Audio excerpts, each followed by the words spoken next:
November 2020 saw young Kotoshoho succeed beyond all sound prediction, upsetting some of sumo's biggest names en route to his 12th straight winning score. On that tournament's final day, he went toe-to-toe with Daieisho and almost toppled him twice.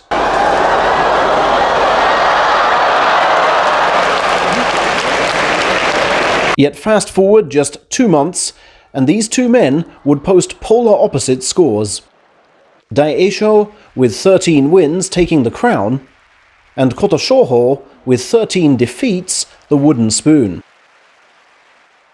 Both wrestler and his loyal fans must confront the painful events which unfolded. Let me do so here, and try to explain why things were worse than they should have been, but perhaps not as bad as they initially seemed. Firstly, let's remember how initial rhythm was upset. He spent all of December dreaming of the fights of a lifetime against two yokozuna, only to see both pull out last minute, thus obliging a winning score against the Ozeki and Sekiwake if he wished to fight Hakuho and Kakuryu in March. Further pressure and disruption was created by this award ceremony in which he was announced Best Newcomer of 2020. He would much rather have shunned this opening day spotlight for some quiet changing room thinking time. Secondly, let's recall the new demands upon him. Coaches and pundits alike, while applauding his rise, were concerned by the number of cheeky parries and tricks used in November, and insisted he fight more gallantly from the front. If you don't like head-on battle, you'll never make Ozeki, is what they strongly hinted, and, as the man himself assures us, the words stuck. So, duty-bound, for his own benefit, to try fighting the top men on their terms, he came up short, which is no surprise. He's not good enough. Yet. Having never beaten Terunofuji, his first thought was to keep his belt off limits. But this attempt to grab the extended arm was easily dealt with. On day 2, he faced a Takanosho more than wised up to his pulling, refusing to break stance, keeping that right knee bent at an oblique angle to make sure he wouldn't fall. To lose the Kashiwa derby he'd won in November was clearly disappointing. But where his spirit really took a pounding was on day 3 against the veteran he'd recently bested twice.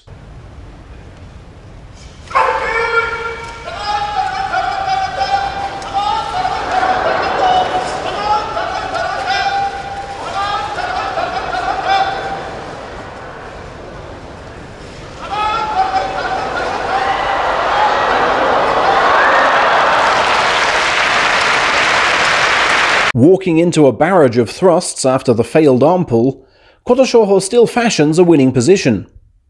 But Tamawashi rips his right from the belt with the only move left in the drawer, leaving the young man badly shaken. And there would be no chance of a quick recovery either, as he's not yet capable of bettering Ozeki.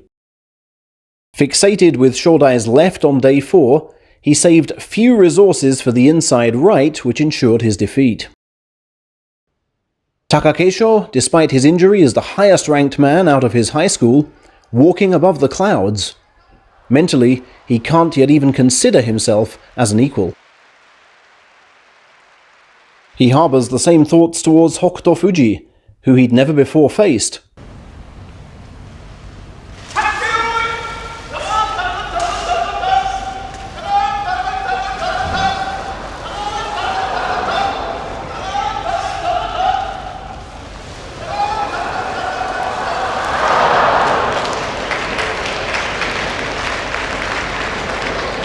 His left was breached early, and his chest rammed into submission.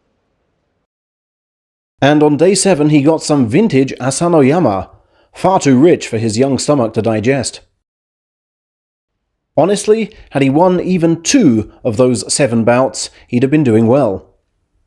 Instead, confidence was shot before the men he was supposed to beat even appeared.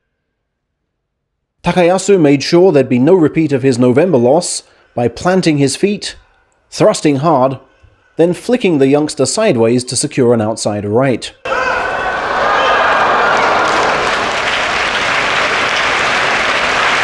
Then Onosho, who conquered him twice last year, practically stapled himself to his chest. The Kotoshoho of November, if you can still remember him, would have parried with more conviction and won it from here. But he no longer believes he can pull off even this move.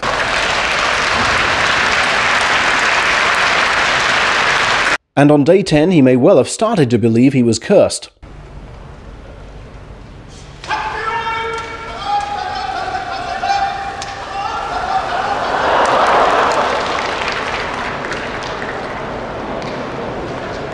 Once more, his parries are half-hearted. Here, and crucially, here, just as his right foot steps out. Thus, although 3-2 ahead in their rivalry, was he totally outgunned by Tobizaru. His neck and chest pounded with a hailstorm of thrusts, his right wrist clamped, his left pit breached, and his entire frame finally sent flying. Would he now win at all?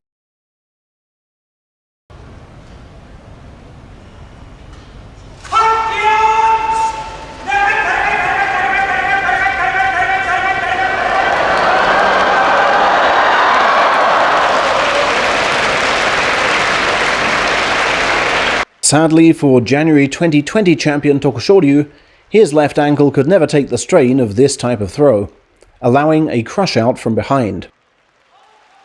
Sometimes such a stroke of luck can trigger a revival, but the mental wounds of January needed a far thicker bandage. Even against the division's lower rankers was Kotoshoho overpowered, first by a tireless Akua,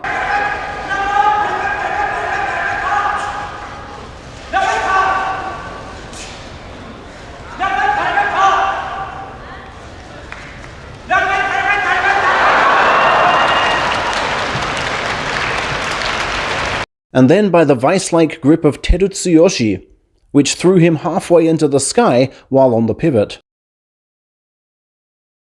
Feeling sorry for their precocious talent, the judges gave him bottom ranker Sadano Umi in the finale, the best chance of increasing his score.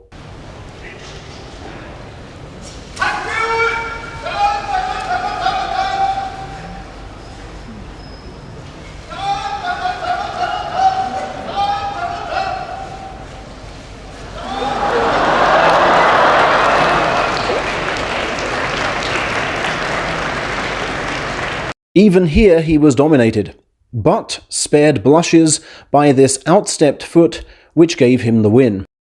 A small mercy, but hardly consolation. Kotoshoho was brave enough to face the cameras though, along with coach Kotoshogiku, and say, "I will use this experience going forward to grow and to train so as to win lots more bouts next time." Many people weighed in with their opinions. I have taken it all on board. He knows precisely why each loss happened this time, and I know his fine sumo brain is already working on the remedies. We may not see spectacular results immediately, but sometime this year, Kotoshoho is going to impress.